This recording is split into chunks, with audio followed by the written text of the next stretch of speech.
জুলাই গণঅভ্যুত্থানে ক্ষমতাচ্যুত আওয়ামী লীগ অংশ নিতে পারছে না ত্রয়োদশ জাতীয় সংসদ নির্বাচনে।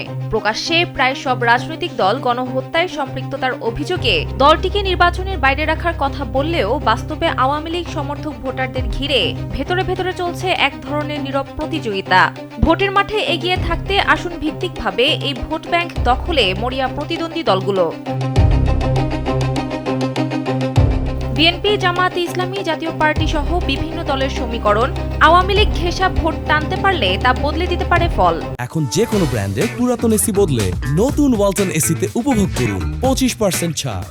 এমন প্রেক্ষাপটে নির্বাচন সামনে রেখে আওয়ামী লীগের নেতা, কর্মী ও সমর্থকদের দলে টানা সহ নানান কৌশলের আশ্রয় নিচ্ছে দলগুলো।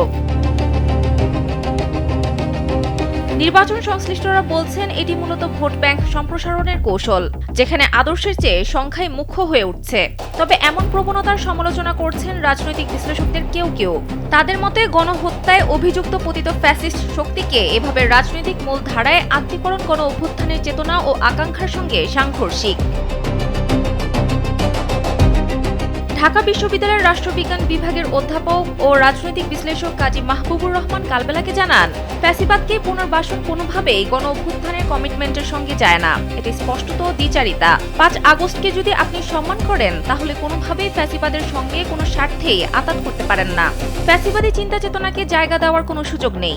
এরকম করাটা হলো 5 আগস্টের সঙ্গে কমিটমেন্ট লঙ্ঘন। রাজনৈতিক দলগুলোর চিন্তা চেতনা এখন এমন যে যেভাবেই হোক তারা ক্ষমতায় যেতে চায়। ফলে তারা ভোটার টানার জন্য নানান কৌশল অবলম্বন ও সবাইকে বিভিন্ন প্রতিশ্রুতি দিয়ে যাচ্ছে। আর এর মধ্য দিয়ে পতিত ফ্যাসিস্ট শক্তিকে আত্মীকরণ করা হচ্ছে। নতুন পুরনো সব দলই এটা করছে।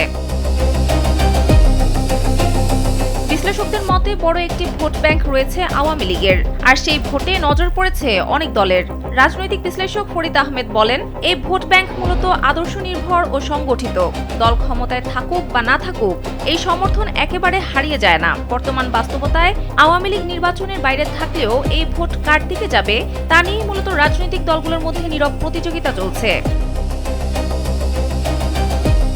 সানজিদা ইসলাম, কালবেলা।